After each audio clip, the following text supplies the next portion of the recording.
To je asi všetko. Nič iné Aha. nechcem. Takže približne 110 000 budem Ty potrebovať pičo. na licencii.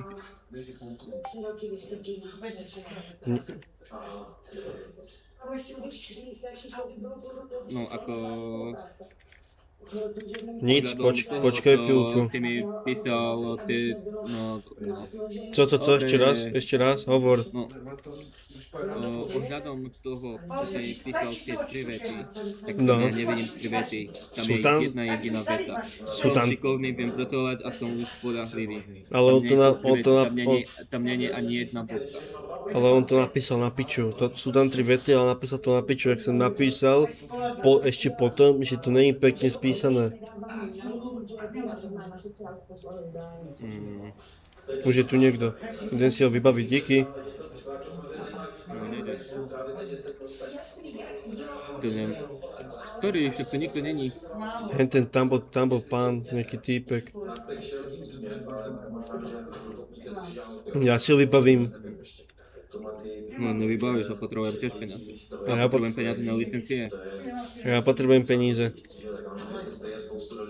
No, potrebujem to platiť licencie. Alebo ty ich to platíš? 110 000? Však na to sa zložíme, ty kár.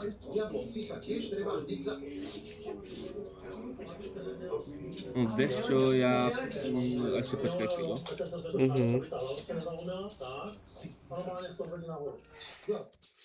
Vôbec chceme. Akého? No, toho, čo nevedel poriadne napísať aspoň bodky. No chceme ho, lebo ako keby napísal to je kokot. Takže ho nebudeme brať. No.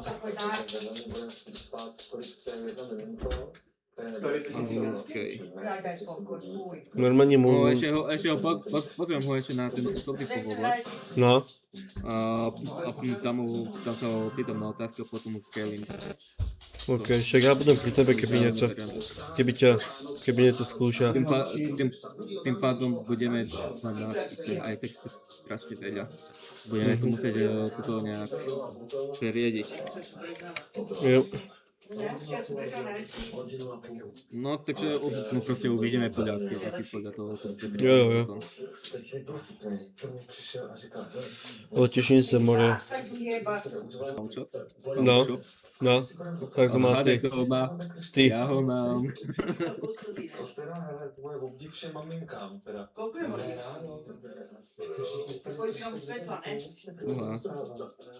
Tento co je zamyslený furt?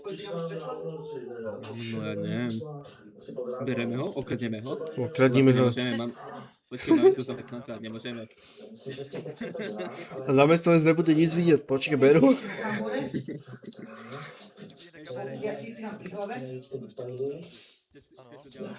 Chceš tu pracovať? Jo.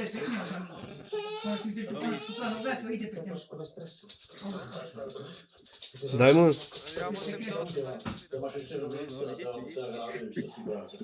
Počkaj, zabereme ho. No počkaj, ale keď to urobíme, tak dostaneme pekne.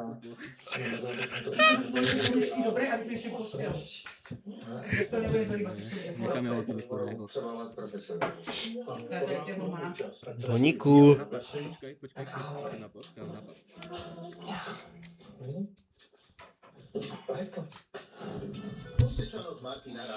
Ideme ho znásilniť, pod. Tak, počkaj, toho zamkneme. Že počkaj, ho idem znásilniť. Toho zamkneme. Odkiaľ to nedostane. Nemá kľúče.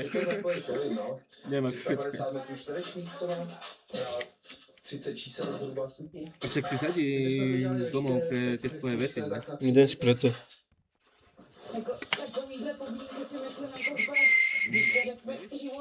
Ale dávam si to na 100, 100%. Zdravím.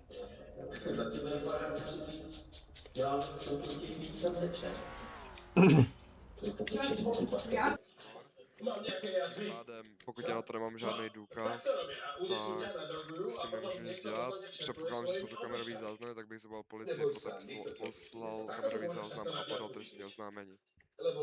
A po případě bych nechal toho pána trespasovat, což znamená, že bude mít zákaz vstupu přes LSPD. Mhm. Dobre. Prišiel mu, pred vami je manažer, môj brat, Mhm. Zdravíčko. ktorý zabudol vychovanie doma a Ja som počúval. nestavil sa. Ja som No, počúval. to máme oba dva, já taky nejsem moc dobře vychovaný. No, každopádne. Braško, ak máš nejaké otázky, môžeš povedať. Ja nevím, co ste začali, alebo co ste vyprávali sa. No proste hovor, ja ti to poviem. Jak jste za aktivitu na ten, Ještě jednou. že jak jste na ten Prosím, že jak jste na ten za aktivitu, jak na tom s aktivitou? Jako, no jak denně jste v městě. no jakože denně v městě třeba 4-5 hodinek, ale s tím, že bych tady rozhodně nebyl pořád, taky mám jiný Pohodě. práci. V pohodě. Jde mi spíš o to, jak jsem říkal, budou mi sem jezdit hodně kamarádů prodávat věci, okolo 30 třeba, takže když Mhm. někdo bude potřebovat prodat, tak mi prostě dá vědět a prodá to. OK. V pohodě. Taky já mám rád systém ten, že když někdo potřebuje prodat, tak mi prostě napíše a já přijdu do města. Takže na aplikaci byste, nebo bysme, pokud mě naberete, mohli udělat prostě žádost o prodej, protože už se mi to osvědčilo. Klidně vám pošlu i aplikaci, mám hotovou takovou, řekl bych možná i lepší, nevím, ukážu vám, jestli chcete. Mám tam No, udělaný přesně zkus. tady ty žádosti, mám tam už i...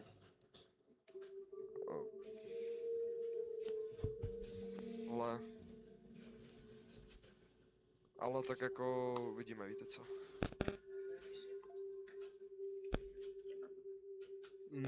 No.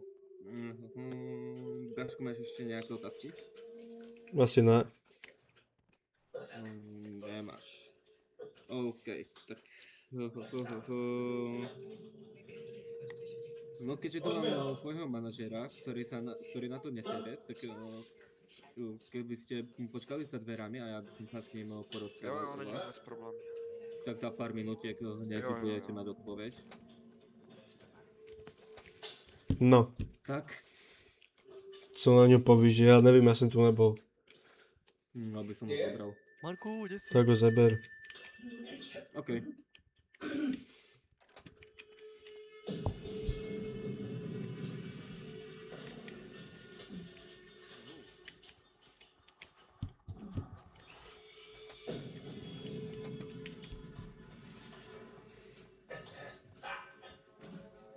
Tak tam sú zákazníci, tak sa o nich môžeš postarať aj.